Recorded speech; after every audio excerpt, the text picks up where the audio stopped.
If we're not at a Disney park, we're dreaming about being there, and a cup of Joffrey's Coffee Disney Blend helps. But what about when you're at a Disney park? The Joffrey's Disney Kiosk and Restaurant Locator will make sure you never miss out. Whether it's a cool drink on a hot summer vacation or a great cup of coffee at a Disney signature restaurant, Joffrey's has you covered. Check it out at joffreys.com. Please stand clear of the doors. Por favor, manténganse alejado de las puertas. To those guests who've joined us, welcome. For those of you standing, please hold on to the handrails throughout our journey and remain clear of the doors. For the comfort of others, no smoking, please.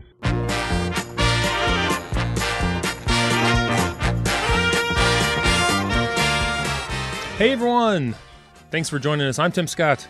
I'm Bob Collar. This is episode 515 of ResortLoop.com. And Bob, I say this a lot, I'm very excited by this show.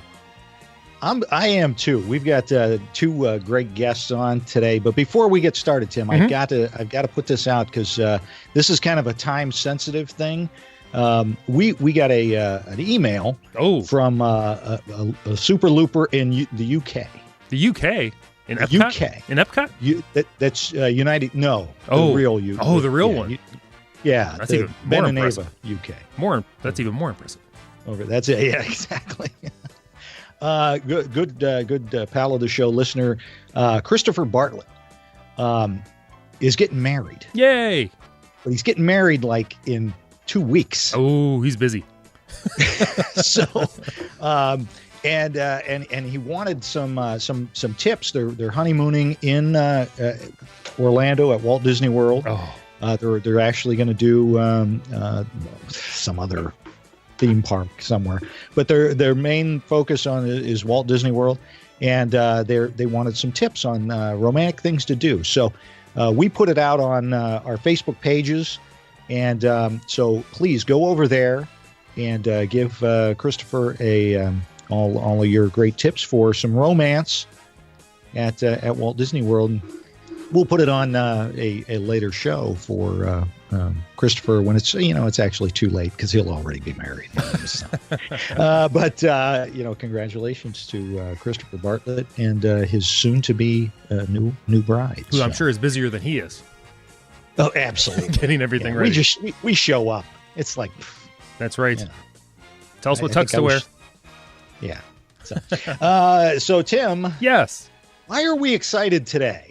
We're excited because we don't talk about this very often in our Disney speak. Today we're going to talk about the Fort Wilderness Resort.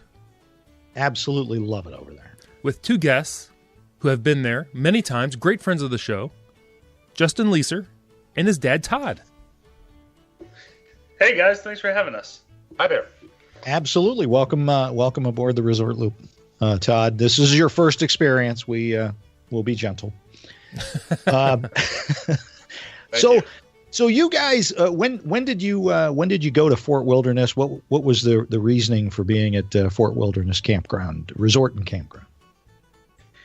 Well, as you know, we live nearby in Tampa, and actually, as we are talking to you guys, we're enjoying some Joffrey's Gas Bars Brew, which is their new flavor for the Gasparilla Festival, which is actually this weekend here in Tampa.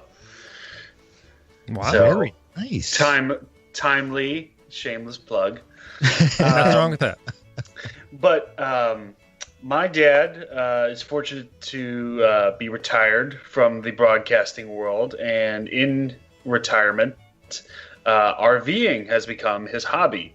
And think about 2 years ago, he wanted to try out Fort Wilderness, and about that time, we all got annual passes to Walt Disney World, and we've been going back a few times ever since. But we love the experience and just want to try to share our experience and some tips along the way. Great. So what's Todd? Now you've camped all over the country now, right? Yeah, we've been to probably about 100 different campgrounds now. Oh, wow. Okay. Wow. From California to Maine. Coast to coast. Yeah. So for folks that have camped, and we got a lot of listeners that camp. I'm a camper. I go out every now and then and camp. But what's the difference? Try and give us an idea of a comparison between most campgrounds and Fort Wilderness. Well, initially you notice the Disney touch. Everything is well done, well planned, well manicured. The people are well trained. The grounds, they have done a terrific job of taking the Florida landscape and really creating what you would think would be the traditional, stereotypical campground with pine trees and picnic tables and easy access in and out and dog walks. I would say that the biggest thing that we notice is just the professionalism of this campground, which those of you listening that have been to campgrounds around the country know that that's not always what you will find. That's true. True. That's true. Now, Tim's a camper as well. Well, growing up, I was a camper. We had it was like a 32-foot travel trail. That was our biggest. That was the one we kind of ended on. We had a couple smaller ones before that. Todd, what kind of a RV do you have? Well, we are now on our second motorhome. It's a Class A. Mm-hmm. It's 43 feet long, and it's kind of like a rolling hotel room. That's how you want to camp. So we can put camping in air quotes, correct? We can. Yeah, and that's the thing. Everybody camps a little bit differently. Mm-hmm. You can go to Fort Wilderness and you can pop a tent. You can go in a travel trailer. You can go in a big motorhome. We've seen everything there, and the way we use ours is probably different than others, and that's a great thing about the whole RV lifestyle is you're mobile and you can use it the way you want and do what you want to do. Excellent. You guys said you had some tips for people that want to go to Fort Wilderness. What are some of the tips? So I'll just tell you that the biggest tip that I can pass along from personal experience and the most challenging part of the entire experience is actually getting a reservation. Oh. There are 843 campsites, which is huge. Again, if you've camped, I challenge you to find one or two other places that have that many spots. But despite that, because of the popularity, it's very tough to get a reservation. Now, I don't want to sound negative. It just means that you've got to plan ahead, kind of like you're going to plan your entire Walt Disney World vacation. Mm-hmm. You got to plan ahead. When we first tried to get a reservation, we just wanted to go for the weekend that Justin referenced 2 years ago, and I could not get a reservation and kept trying. So the tip that was given to me by a friend that had been up there a number of times was, first of all, you want to try to book as far in advance, but when you do book a week. Even if you're not going to stay a week, book a week. And then once you have the reservation, you can skinny it up. So, for example, if you want to go Friday, Saturday, Sunday, Monday, you should book Wednesday to Tuesday. You should book the week. Once you have the reservation, then you can either online or call and cancel the first couple of days and the last day so that you end up with the weekend that you want. Now, how does that benefit you? It just seems that getting a reservation for a weekend or for a week is easier than just trying to get the weekend, because everybody wants to be there on the weekend. Mm-hmm. And again, for those that have camped in state parks or national parks, it's kind of the same deal there, is that you have to work in advance, and you're better off booking a longer stay and then narrowing it down than trying to get just a handful of days. It's just kind of the way it works, and a lot of people do that. So the other thing that I was told is that the reason that you want to kind of play this game is that everybody's playing the same game. So you have people that may book a year in advance for a whole week, and know that they really just want to go up for, say, what we did last time, which was to go up for the Run Disney weekend. They'll book a year in advance, and then they may or may not show up. They'll cancel because plans change. You get your money back as long as you cancel up to 5 days in advance. So people are just putting in these big reservations and then worrying about it later.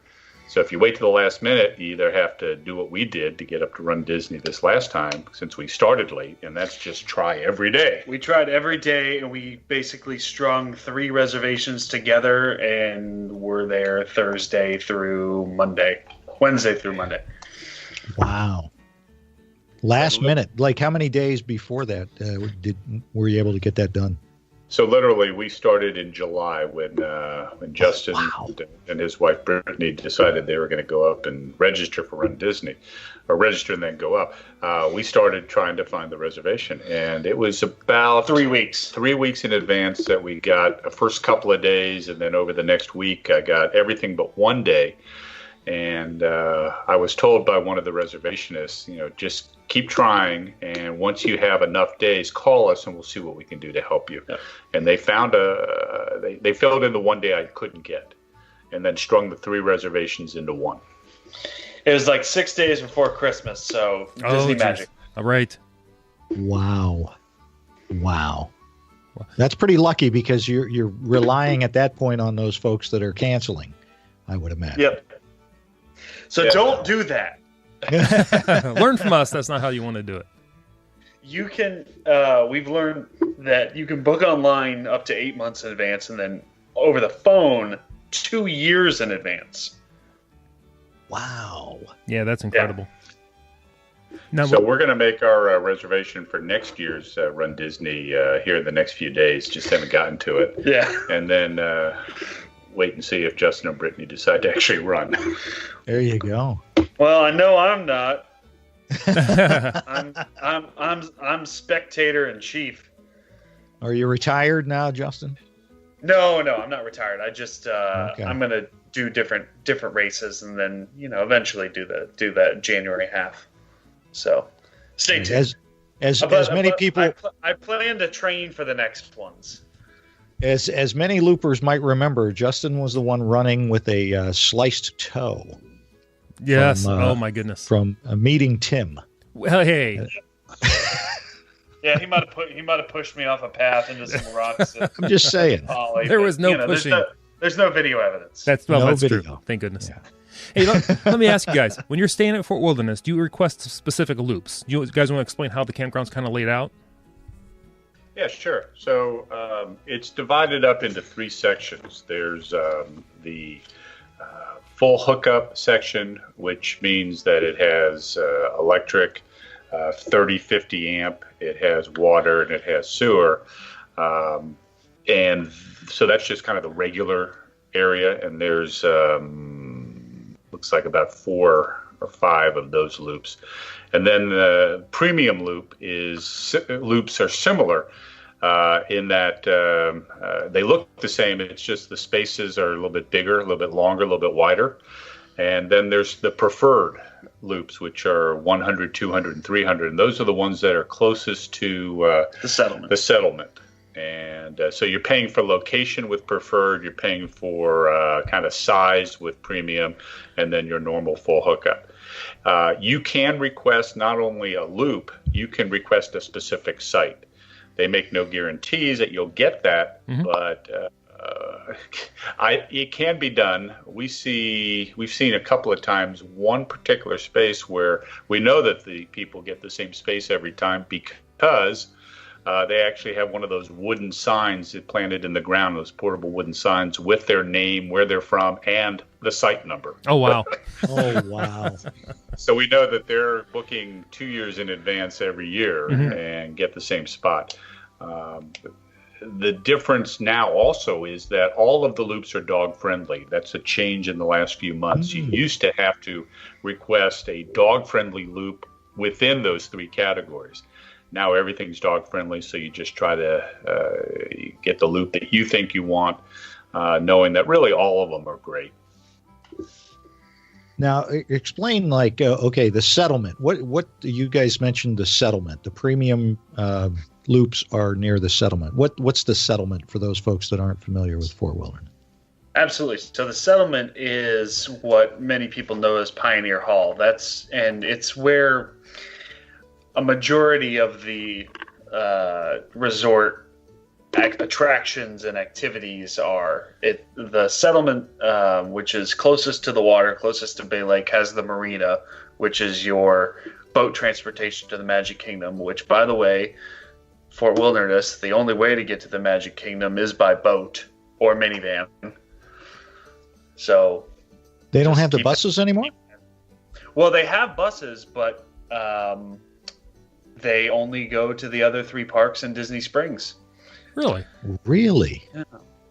You can get to Magic Kingdom by bus if you go to Wilderness Lodge and then go by bus that way. But for I guess just because of maybe the size of the resort, they just do water. Wow. So, but you still get a straight shot, so that's pretty nice. Anyways, so back to the settlement. That's also where Hoop-de-Doo is, your Trails End, which is a buffet. They've also got the arcade. They've got one of their 2 stores or grocery component, is the original Super Looper likes to refer to it as. And the cool thing about the stores at Fort Wilderness is they also have a lot of things that you may need as a camper, like different hoses, accessories. They also have firewood and, of course, s'mores, chocolate, and graham crackers. Oh, gotcha. Probably barbecue sauces in there somewhere. Yeah, that too. Too. You can't be bringing up Trails End and then s'mores too. You're killing me here. I know. Oh. I know.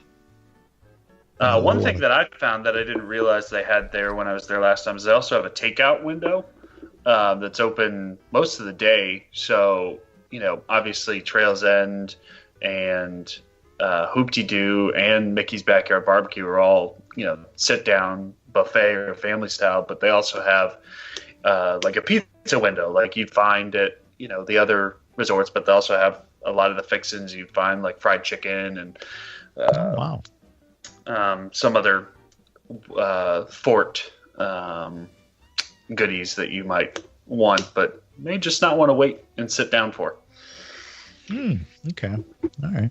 So what loop were you guys in when you were there? We seem to always end up in the full hookup loops between 1500 and 1900. We've been in 18, 17, and 15, I think. So by name, those are Conestoga Trail, Wagon Wheel Way, and Hickory Hollow. Okay. So each of the loops have a name. Being an old guy, it's a lot easier for me just to remember the numbers. I like the names. Well, we can understand that.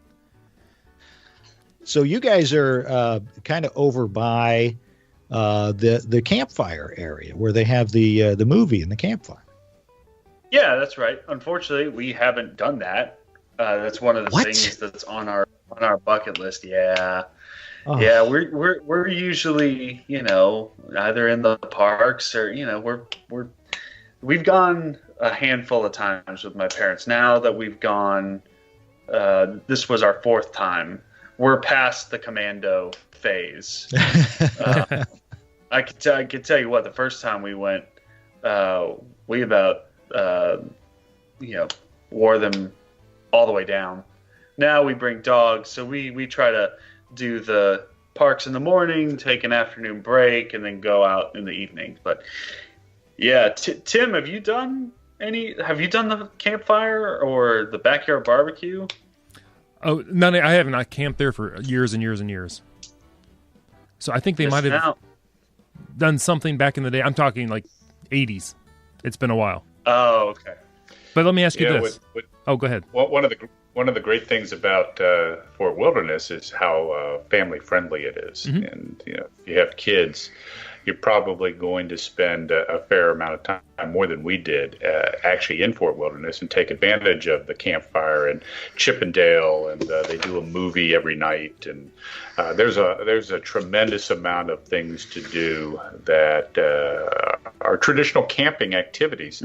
Archery, kayaks, you got Tri-Circle D Ranch with horses and ponies, and you can fish, and even around the holidays, they do a holiday sleigh ride, which the holidays is like a whole other like conversation at Fort Wilderness, because they just, they blow it out. Well, you got to talk about that, because that was one of the things that we had talked about earlier was the holidays, because holidays at Fort Wilderness Campground is completely different than anywhere else on Disney property. So why don't you go ahead and explain the holidays? So I think, a lot of many loopers, I think DD went over in early December to check out the Christmas decorations, because that is an attraction all of itself, and it's open to anybody. You can just go over and rent a golf cart and just drive around and see the loops. But the people that choose to camp at Fort Wilderness during the holidays they try to outdo each other with Christmas decorations, just like you'd find in your neighborhood, except it's at Disney. So it's got there's a lot more Star Wars inflatables and Mickey Mouse inflatables. When we were there for Marathon weekend in early January, we were a loop over from a family that had obviously been there most of the month of December and was packing up. But they had the craziest setup. Basically, it was a regular RV surrounded by at least 50 inflatables with a walking path for people to visit and its very own resort loop in front of the RV. That's awesome. I'll share that video on Looper Nation Live, because I did like a little video tour of it. It's ridiculous. I don't know how they were drawing as much power as they were to blow all these things up. I bet you the people at the resort are just like these people again. Right. Those nights illuminations couldn't run. Exactly. Yeah. We'll post. You would send us a picture of the monorail going around. It's got the Resort Loop monorail and the Epcot monorail in front of their RV. So we'll post that with the show. Yeah, that's. But I'm sure that was just the tip of the iceberg. We also heard from other people. That's the really cool thing about Fort Wilderness, is everybody's really friendly and always open to like sharing their own tips. So we learned from just people walking their dogs that closer to the actual holidays, they do golf cart parades where everybody decorates either their own golf carts or the golf cart they rent, and they do the same thing for Halloween. They have pet dress up contests, so it's really like its own community. And my dad mentioned the people that had their own signs. I mean, that was fairly common, that people have their own spot. They have their own Mickey shaped street pole lamps, and even if it's not the holidays, people will still decorate their sites and make it feel like home. Right. Now, I know that Fort Wilderness, they have winter discounts, or at least they used to. I don't know so much anymore because of everything, but I think after the holidays, they have winter discounts. So I'm sure a lot of those folks are probably snowbirds that figure, hey, if I'm going to go down to Florida, I might as well stay at Disney World for a couple of months and then, head back north once the weather starts to break. Yeah, the snowbirds are down there. They also, we discovered there's a small number of people that are actually working during the day at one of the Disney either parks or retail establishments, and they get a discount for doing the work and get to stay at the campground. In the RVing or camping world, that's known as work camping, WORKAMPING, work camping. And never stopped to think about it, but Disney offers the same thing. We ran into a lady that worked at Epcot during the day and then came back to her, instead of a hotel room, she had her RV or her Interesting. fifth wheel. Yeah. That's very cool. The other thing on discounts is that they don't have a traditional discount program. They seem to do the same type of job that they do on hotel rooms, and they manage it based on demand. And we've seen rates vary depending on the time of the year. As you would expect around the holidays, it's going to be at the high end. There's really not a bad time to go to Fort Wilderness. Even in the summertime, when you would think, well, that might be low season, it's actually high season for campers. There's a lot of people who, kids are off, so they'll take a few days of vacation and make a week out of a stay at Fort Wilderness. So you're not going to get a deal per se, but there are it can vary. Just to give you an idea, this full hookup loop that we've stayed at the most, I've seen rates ranging from $66 a night to $124 a night, depending on the season. Wow. Well, I know you were talking a little bit about the golf carts. They have a lot of golf carts. This is over 700 acres of camping. So would you recommend a golf cart to folks? We differ on this because I've wanted a golf cart just in general since I was like probably 10, just to tool around in. But they have internal buses that make loops and will run you from your loop to the outpost, which is where you catch the buses to the parks, or the settlement where all the attractions are, and then the water transport. So it's like a lot of things. It's personal preference. The one thing that we found was really helpful is if you have a dog and you want to take them to the dog park that's on site, there's limited vehicle parking. So that's where a golf cart would come in handy. And that the dog park is closest to the premium sites. Preferred sites. And limited as in there's no car parking.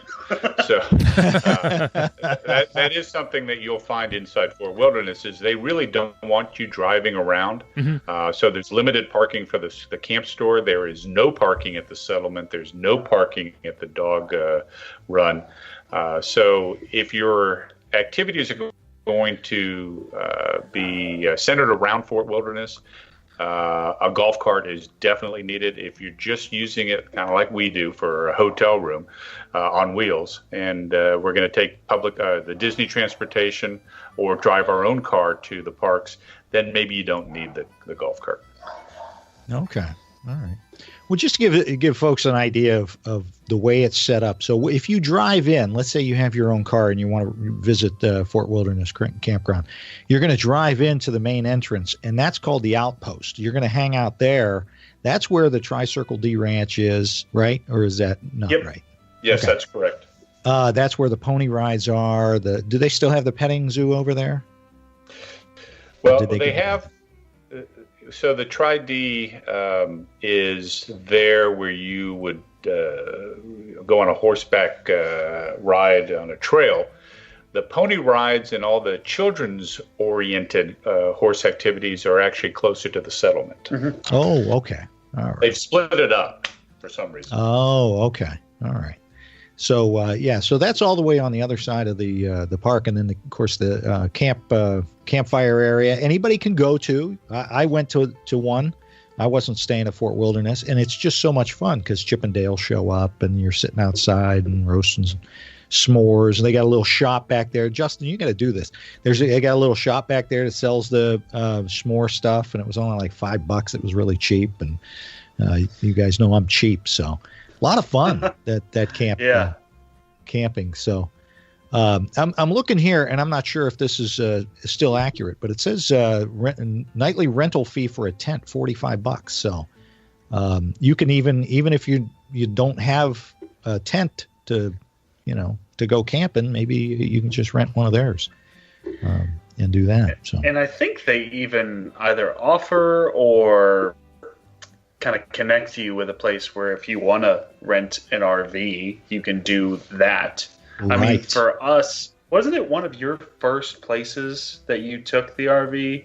We wanted to. We rented an RV to see if we wanted to buy one, and we couldn't get in because it was last minute, so we had to go elsewhere. Oh, okay. And I'm not sure about the tent thing. The tent thing could be going on, but I will throw out, since you're on that topic, that they now have cabins as well. And I'm not sure if they had them back when you were there, Tim, but they have 365 cabins that you can rent. And I understand they sleep 6. Yeah, it's basically, like a DVC villa or a 1-2 bedroom. Yeah, it's got the full kitchen, all of that. Mm-hmm. Yeah, it's perfect. If that's then you get the whole benefit of Fort Wilderness without having to own an RV. Right. Yeah, back in the day, you could rent the Prowler travel trailer, part of the Fleetwood group that was their sponsor. I remember that very well. I remember that too. See, can you tell me, do you when you're camping there, do you use the comfort stations at all, or just use your RV? You have the option of both. Tell us about. Have you used the comfort stations? Can you talk about those? We do utilize it. Mm-hmm. It's, again, like the golf cart, personal preference. If you need to use the restroom, we've used. They're very clean. It's not like you're going into the bathroom at Cosmic Rays to take a shower. These are really spick and span bathrooms with showers, with a full bathroom, also laundry facilities and ice. And not everybody has a rolling house, so you may need to get ice to cool down beverages. And for a couple of bucks, you can get a bag and a half of ice. So they're really, really nice facilities. And from our experience going to other art campsites, they're without a doubt the cleanest. Yeah, I remember there were private. Notch. It's very professional. Again, much better than you'll find at 99% of the other campgrounds out there. And here's a tip: that if you do go to the comfort station after midnight, you need to take your magic band. Oh, great tip. Oh, yeah, very good, very good. Yeah, I'm thinking you definitely would want to get that bag of ice if you're staying in a tent. In summertime, air cooling. Well, especially in summertime. But when we were there for marathon weekend, it was, freezing. It was in the 30s and 40s. We couldn't believe that people were tent camping, but space heaters and, sleeping bags, they were getting the full experience, I'll tell you that. I'm sure. Well, for everybody out there, Fort Wilderness Resort and Campground opened in November 1971. And they had a train that went through there, Tim. Yes, they did. And you had some experience with the train. Okay, after the train was done, I walked the train track and pulled out some of the stakes. But the train was gone, so I don't think there was a derailment or anything caused. Everybody wants a souvenir. So you can still walk the trail that, or maybe I'm thinking of the proposed train between the lodge and the campground, but you can still walk to the lodge. So, what is that? About a quarter mile, something like that. Yeah, it's not bad. It's not far. Yeah. So no, but Tim, there was a story about not being able to sleep at night because of the train. The train was a great idea for Fort Wilderness, unless you had campers parked right next to the train tracks who wanted to sleep in after a late night at the parks. That did happen. I remember we could see the train outside our rear window. Nice. Yeah, well, Yeah. But I will say that's my favorite part about Fort Wilderness is being able to hear the train from the Magic Kingdom. That's crazy. Because you're that close. Right. And the boat launches. The boat launches. I mean, you really feel like you're somewhere else. I mean, my dad wasn't lying when, they use the land really well. You don't feel like you're in Florida at all. And then you hear the train and you hear fireworks and see the electrical water pageant and you realize, I'm at Disney. Right. I think Fort Wilderness is still one of the most original experiences that's still there from the time it opened up. Very little change, I believe. If anything, they've just kind of modernized the comfort stations and made sure that each campsite is level and has a grill and a picnic table. But the essence of Fort Wilderness probably has not changed at all since '71. Wow, yeah. Do they have cable TV hookups now? Yeah, cable Look at TV that. and Wi-Fi, and the Wi-Fi works. Look at that. So you get to have your resort TV. You get to listen. That's exactly right. See Stacy. That's exactly right. We can see all of it. Channel 1, they have their own Channel 2 because they have the resort-specific channels now, so which have resort information on it. Right. And being able to get that in our RV is awesome. It's very refreshing because you definitely still feel like you're in the bubble. Yes. That was the one thing I do miss when we would stay at Fort Wilderness instead of a hotel, was not having that resort TV. And I was convinced as a kid, if I turned the antenna to just the right place, I'd be able to get it. But alas, no. Justin, what's it like traveling with the dogs at Fort Wilderness? They love it. So Brittany and I have a dog. My parents just got a brand new golden retriever puppy. And over marathon weekend, it was his first trip. It's a lot of fun. I think probably the most fun is just watching them see other things. The golden retriever saw his first turkey at Fort Wilderness. Oh, wow. And barked for the first time. He found his voice. So that was a lot of fun. It's great to have them there. I mean, obviously, you got to plan your day accordingly. You can't spend all day in the parks, but it forces you to take that break to go back, change your clothes, and spend some time with the pups, and then go back out. Yeah, excellent. Did they get scared by fireworks? Ours didn't, but some do. And the fireworks are loud enough, even where we were, that they would not ignore it. They would not hear it, but ours were fine. But some dogs, they'll freak out a little bit. Yeah, I think mine would. He's not good with loud noises, thunder, or any of that thing. So Wow. that would be a little rough for him. But Hey, Todd and Justin, let me ask you this. If somebody's just thinking about maybe they want to get into RVing in general, do you have some advice for them? Do your homework. Rent one before you buy, which you can do more readily. You really have to think about if this is something that you can commit to. I'm a little bit biased in that I probably wouldn't have committed to it until I retired, because part of the experience that we enjoy is planning and even the maintenance and the cleaning of the coach. If you have to kind of rush up for the weekend and then rush back to work, and you may not get quite as much enjoyment out of it. Now, that said, if you grew up camping and you know all about camping, that's a whole different approach. But the way we did it was we really tried to figure out what kind of camper we wanted. Should it be motorized? Should it be a trailer? Should it be an A or a B or a C, which are the three different classifications for motorized? Then you get into gas, diesel, floor plan, manufacturer.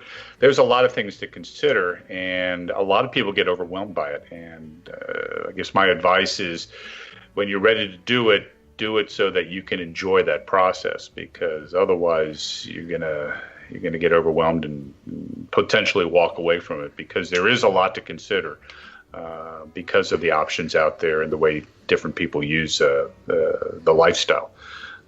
But we've kind of went through that process, and then once we thought we wanted to do it, we went out and rented one and did a weekend and just wanted to see how that went. And it went well, so we moved forward. Great. excellent. Yeah. Excellent. Great tip. Well, you guys got any more tips before we let you go? I think we've given out all of our secrets. Oh, there's one. Yeah, I got a couple that we've discovered. Let's see. Check-in is at 11 a.m. I'm sorry. Checkout is at 11 a.m. Check-in is at 1 p.m. I've seen people arrive before 11 a.m., and if there's a space open, they'll let you come in early. Okay, nice. But you take your chances. The second thing is that if they'll assign you a spot, and if for some reason you can't get your motorhome or your trailer in there because of the way it's situated, they give you a phone number to call, and they'll reassign you. So you don't need to get nervous about, well, I'm not sure if I'm going to be able to get into that particular campsite.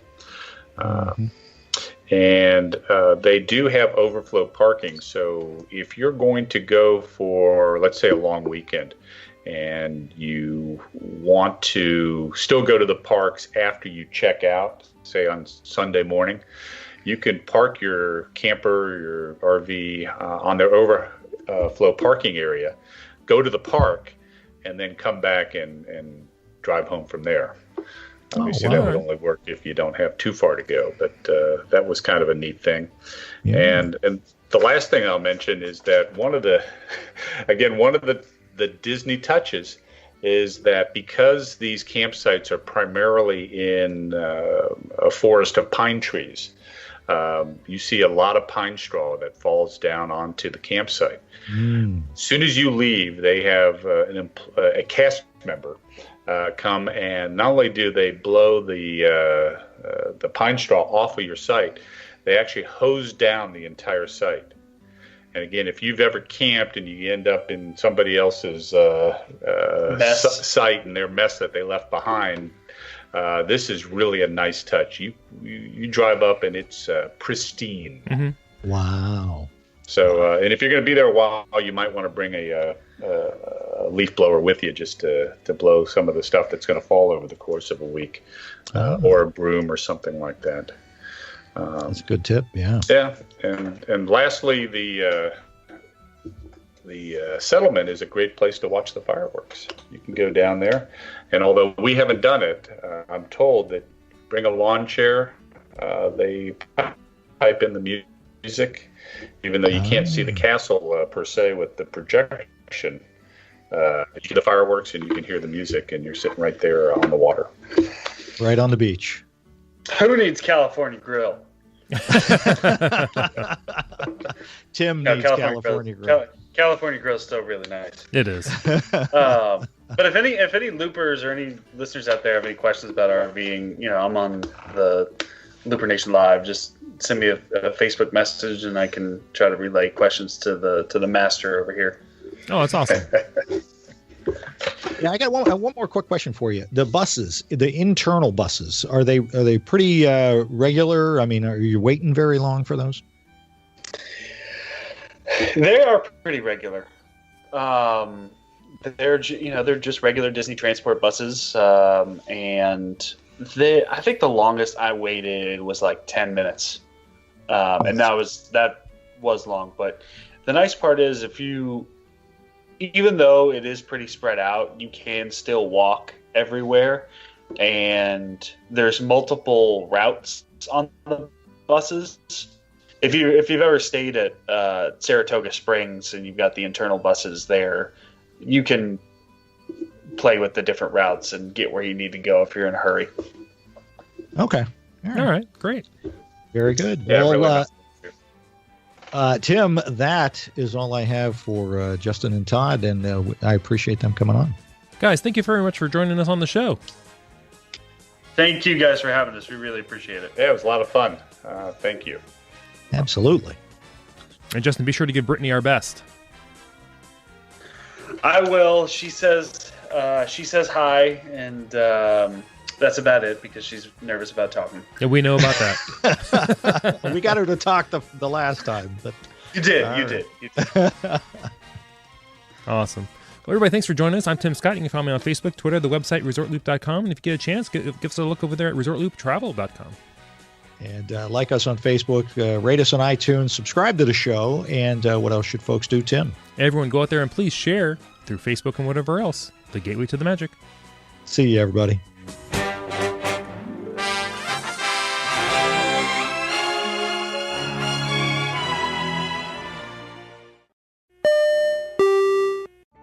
Vacation memories will stay with you and your family for a lifetime. The Resort Loop Travel Group was created with this in mind. Our fee-free services will relieve you of the stress and confusion of finding and booking the best vacation at the best price. After booking, we will continue to monitor for ways to save you even more on your vacation. We will check for any upcoming packages and discounts to save you as many vacation dollars as possible. Resort Loop Travel Group, gateway to your magical vacation memories. Get a quote, or for more information, visit ResortLoopTravelGroup.com.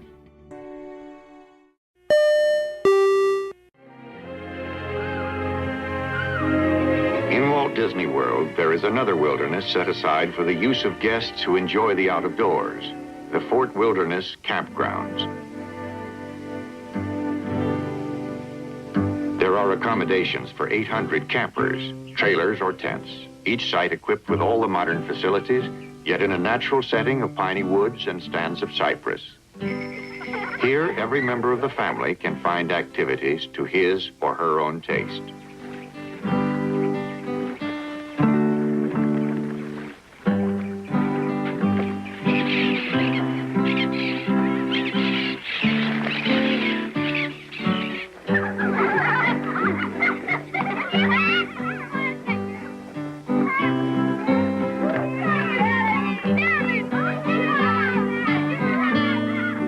Part of the Fort Wilderness Campground is known as the Tri-Circle D Ranch, the home of all the horses who work in Walt Disney World. Unlike those of most working ranches, all the animals here must always be well groomed and ready to meet their public.